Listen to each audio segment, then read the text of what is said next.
வணக்கம் ஃப்ரெண்ட்ஸ், இந்த வீடியோவில் பார்க்க போகிறது பார்த்திங்கன்னா இந்திய நடப்பு நிகழ்வுகள் டிசம்பர் 2018. அதாவது பார்த்திங்கன்னா டிசம்பர் 2018 எல்லா வீடியோஸுமே நான் எல்லா நடப்பு நிகழ்வுமே தனித்தனி டாப்பிக்காக போட்டிருக்கேன். ஸோ அந்த டாப்பிக்கில் வராத மிச்சம் இருக்கக்கூடிய நடப்பு நிகழ்வுகள் தான் இந்திய நடப்பு நிகழ்வுகள், உலக நிகழ்வு, அப்புறம் தமிழ்நாடு நிகழ்வுகள்னு பிரிச்சிருக்கேன்.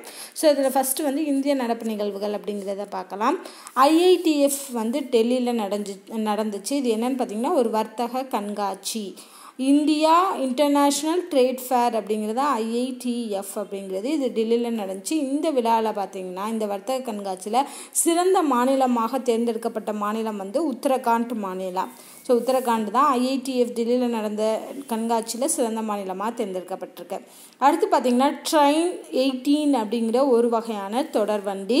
இது என்னன்னு பார்த்தீங்கன்னா தொடர்வண்டி பொறி அல்லாத ஒரு தொடர்வண்டி. இதில் தொடர்வண்டி பொறி கிடையாது. அதுதான் இந்த ட்ரெயின் 18ஓட ஸ்பெஷாலிட்டி. இது இந்தியாவோட முதல் லோக்கோமேட்டிவ் லெஸ் ட்ரெயின் அப்படிங்கிறது தான் இந்த ட்ரெயின் 18 அப்படிங்கிறது. இதை டிசம்பர் 2 ராஜஸ்தான் மாநிலத்தோட கோட்டா அப்படிங்கிற இடத்துல ஷவாய் மதோப்பூர் அப்படிங்கிற இடத்து வரைக்கும் இந்த ட்ரெயினை நடத்தியிருக்காங்க, ஓட்டியிருக்காங்க. ஸோ இது பார்த்திங்கன்னா மணிக்கு 150 கிலோமீட்டர் வரைக்கும் போகக்கூடியது. ஸோ ட்ரெயின் 18ஓட ஸ்பெஷாலிட்டி என்ன அப்படிங்கிறத தெரிஞ்சுக்கோங்க. அடுத்து பார்த்திங்கன்னா ஒவ்வொரு மாநிலத்திலும் ஒவ்வொரு அவசர எண் சேவை வச்சுருப்பாங்க. அந்த மாதிரி 112 அப்படிங்கிற ஒரு அவசர எண் சேவை எந்த மாநிலத்தில் கொண்டு வரப்பட்டுச்சு அப்படின்னா நாகாலாந்து. முதல் இந்திய வடகிழக்கு மாநிலமான நாகாலாந்தில் தான் இந்த அவசர எண் சேவை கொண்டு வரப்பட்டிருக்கு. அடுத்து பார்த்திங்கன்னா நம்ம ஆல்ரெடி பார்த்துருக்கோம் போகிஃபீல் பாலம் அப்படிங்கிற பாலம். இது இந்தியாவிலேயே மிக நீண்ட ரயில் மற்றும் சாலை பாலம் இந்த போகிஃபீல் பாலம். இது பார்த்திங்கன்னா எந்த ஆற்றின் மேலே அமைஞ்சிருக்குன்னா பிரம்மபுத்திரா ஆற்றின் மேலே அமைஞ்சிருக்கு. அது மட்டும் இல்லாமல் அசாம் மாநிலத்திலேருந்து அருணாச்சல பிரதேசம் வரைக்கும் இந்த பாலம் நீண்டு இருக்கும் அப்படின்னு சொல்லியிருக்காங்க. அடுத்து பார்த்திங்கன்னா புவிசார் குறியீடு. ஸோ இந்த மாதிரி நிறைய பொருட்களுக்கு புவிசார் குறியீடு வாங்கியிருக்காங்க. அந்த மாதிரி வாங்கப்பெற்ற புவிசார் குறியீடு பெற்ற கந்தம்மாள் மஞ்சள் இது ஒரு வகையான மஞ்சள். இந்த மஞ்சள் ஒடிசா மாநிலத்தை சார்ந்த மஞ்சள். ஸோ அந்த மஞ்சளுக்கு புவிசார் குறியீடு வழங்கியிருக்காங்க.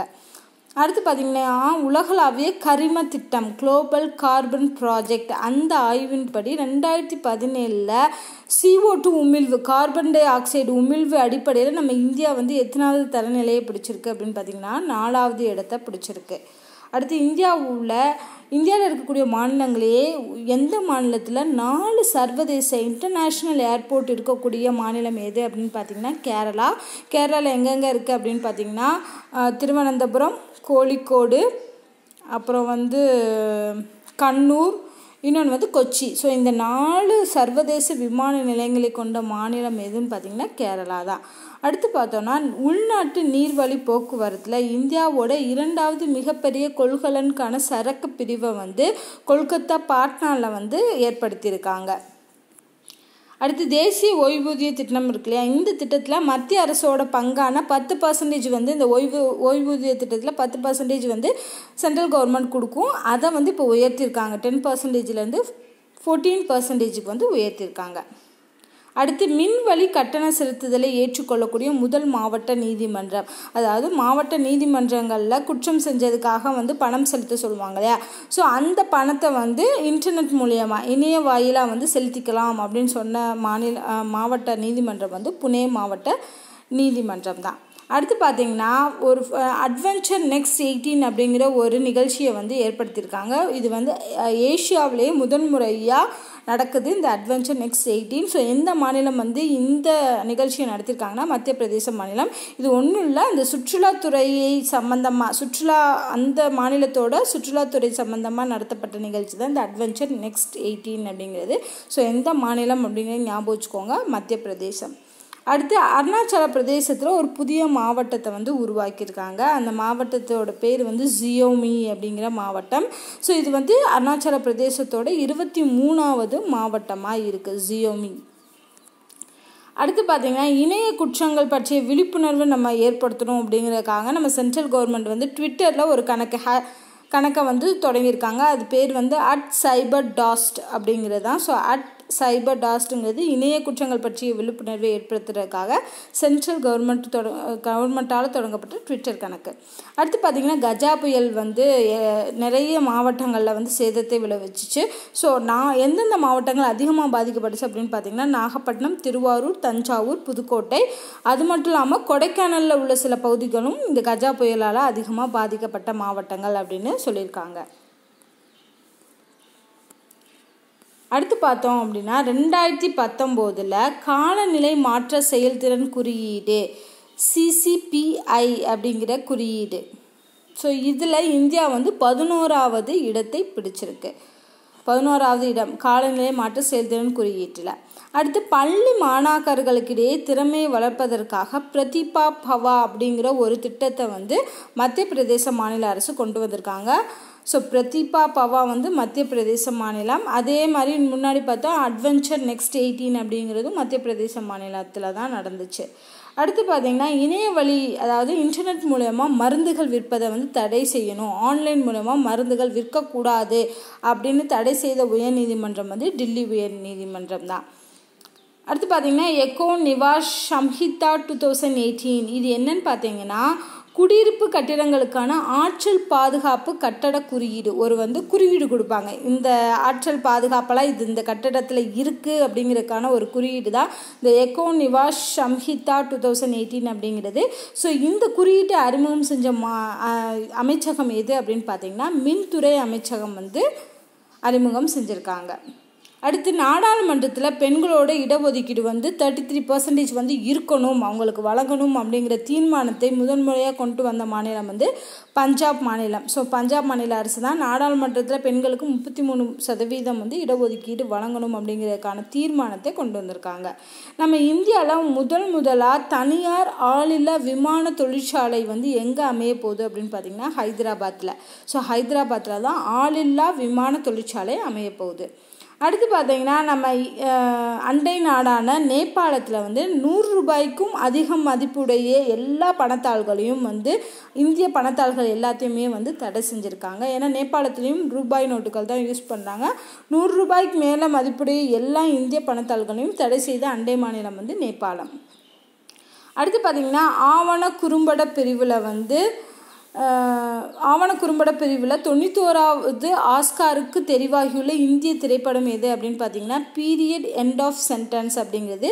ஸோ இது வந்து மென்சுரலை பற்றி சொல்லக்கூடிய ஒரு திரைப்படம். ஸோ இது வந்து ஆஸ்கார் அவார்டுக்கு தெரிவாகியுள்ளது. அடுத்து வந்து செக்ஸ்டார்ஷன் அப்படின்னு சொல்லக்கூடிய ஒரு சட்டம். இது எந்த மாநிலம் இந்த சட்டத்தை கொண்டு வந்த? இந்த சட்டம்னா என்னன்னு பார்த்தீங்கன்னா அதிகார வர்க்கத்திலிருந்து பாலியல் ரீதியாக பெண்களிடம் நடத்தப்படும் சுரண்டலுக்கு எதிரான சட்டம் தான் இந்த செக்ஸ்டார்ஷன் சட்டம் அப்படிங்கிறது. இதை ஃபஸ்ட் டைமாக கொண்டு வந்த மாநிலம் வந்து ஜம்மு காஷ்மீர் தான் இந்த சட்டத்தை கொண்டு வந்திருக்காங்க. அடுத்து 2018 பாலின இடைவெளி குறியீட்டில் இந்தியாவோட தரநிலை என்ன அப்படின்னு பார்த்தீங்கன்னா 118வது இடம் பாலின இடைவெளி குறியீட்டில். அடுத்து பார்த்திங்கன்னா புவிசார் குறியீடு. இதுக்கு முன்னாடி ஒரு மஞ்சள் பார்த்தோம், கந்தமால் மஞ்சள் வந்து ஒடிசாவோட புவிசார் குறியீடு வாங்கியிருக்கு. அதே மாதிரி பீகார் மாநிலத்தை சார்ந்த சிலாவோ காஜா அப்படிங்கிற ஒரு ஸ்வீட்டு, சாப்பிடக்கூடிய ஒரு ஸ்வீட்டுக்கு வந்து புவிசார் குறியீடு கிடைக்கப்பட்டிருக்கு. அடுத்து பார்த்திங்கன்னா 2018 டிசம்பர் 19 வாடகை தாய் ஒழுங்குமுறை மசோதா 2016. ஸோ இந்த மசோதாவை வந்து மக்களவையில் நிறைவேற்றம் செஞ்சுருக்காங்க. வாடகை தாய் ஒழுங்குமுறை மசோதா 2016 மக்களவையில் நிறைவேற்றம் செஞ்சுருக்காங்க. அடுத்து தேசிய புற்றுநோய் நிறுவனம் நேஷ்னல் கேன்சர் இன்ஸ்டியூட் அப்படிங்கிற ஒரு நிறுவனத்தை வந்து ஹரியானா ஜஜ்ஜாரில் ஆரம்பிச்சிருக்காங்க. ஹரியானா ஜஜ்ஜாரில். அடுத்து தவறான கண்ணோட்ட குறியீடு MORT பெரல்ஸ் ஆஃப் பெர்செப்ஷன் இண்டெக்ஸ் அப்படிங்கிற குறியீட்டில் இந்தியா வந்து 12வது இடத்தை பிடிச்சிருக்கு தவறான கண்ணோட்ட குறியீட்டில். அடுத்து குழந்தைகளோட பராமரிப்பிற்காக எப்படி வந்து குழந்தை பிறந்து குழந்தைகளை பார்த்துக்கணும் அப்படிங்கிறதுக்காக அவங்க தாய்மார்களுக்கு வந்து விடுப்பு விடுறாங்களோ அதே மாதிரி குழந்தைகளை பார்த்துக்கணும் அப்படிங்கிறதுக்காக ஆண் ஊழியர்களுக்கும் விடுமுறை அளிப்பதற்கான வழிமுறைகளை கொண்டு வந்த மாநிலம் வந்து மகாராஷ்டிரா மாநிலம். ஸோ மகாராஷ்டிரத்தில் ஆண் ஊழியர்களுக்கும் குழந்தை பராமரிப்பிற்காக விடுமுறை அளிக்கப்படும் அப்படிங்கிறதுக்கான வழிமுறைகளை கொண்டு வந்திருக்காங்க. ஸோ அடுத்து பார்த்தோம்னா மத்திய பிரதேச அரசான குனோ பல்பூர். ஸோ மத்திய பிரதேச மாநிலத்தில் இருக்கிறது தான் வந்து குனே பல்பூர் அப்படிங்கிற வனவிலங்கு சரணாலயம். இதை வந்து தேசிய பூங்காவாக அறிவிச்சிருக்காங்க. ஸோ நல்லா ஞாபகம் வச்சுக்கோங்க, இந்த கொஷின்லாம் கேட்குறதுக்கு சான்ஸ் இருக்குது. எந்த மாநிலத்தில் இருக்கக்கூடிய குனே பல்பூர் வனவிலங்கு சரணாலயத்தை வந்து தேசிய பூங்காவாக அறிவிச்சிருக்காங்க, இல்லை வந்து எப்படி கேட்கலான்னா மத்திய பிரதேச மாநிலத்தில் உள்ள எந்த சரணாலயத்தை வந்து தேசிய பூங்காவாக அறிவிச்சிருக்காங்க அப்படின்னு கேட்கலாம். ஸோ மத்திய பிரதேசம் குனோ பல்பூர் பூங்கா அப்படிங்கிறது ரொம்ப முக்கியமானது. அடுத்து கும்பல் கலவரத்திற்கு எதிரான மசோதாவை மணிப்பூர் சட்டமன்றத்தில் நிறைவேற்றியிருக்காங்க. ஸோ நிறைய மசோதாக்கள் வந்து நிறைவேற்றிருக்காங்க. அது என்னென்ன அப்படின்னு தெரிஞ்சுக்கோங்க. அடுத்து பார்த்திங்கன்னா மத்திய பிரதேச மாநில அரசு வந்து ஒரு புதிய துறையை வந்து உருவாக்கியிருக்காங்க. அந்த துறை பேர் வந்து புதிய அதியத்மிக் வைபக் அப்படிங்கிற துறை, அதாவது ஆன்மீக துறை அப்படிங்கிறது தான் இந்த புதிய அதியத்மிக் வைபக் துறை அப்படிங்கிறது. ஸோ இதை வந்து கொண்டு வந்தது பார்த்திங்கன்னா மத்திய பிரதேச மாநில அரசு. ஸோ இது நாங்கள் டிசம்பரில் இந்தியாவில் நடந்த சில நடப்பு நிகழ்வுகள். மற்றது எல்லாமே ஒவ்வொரு டாபிக் கீழே வந்து வந்துடும். இது வந்து எந்த டாப்பிக்லையும் வராததை நான் தனி வீடியோவாக போட்டிருக்கேன். ஸோ இதே மாதிரி உலக நடப்பு நிகழ்வுகள் மற்றும் பார்த்திங்கன்னா உலக நடப்பு நிகழ்வுகளும் தமிழ்நாட்டு நடப்பு நிகழ்வுகளும் அடுத்த வீடியோவில் நான் உங்களுக்கு போடுறேன். ஸோ இந்த வீடியோ உங்களுக்கு பிடிச்சிருந்தா லைக் பண்ணுங்கள், ஷேர் பண்ணுங்கள். நன்றி.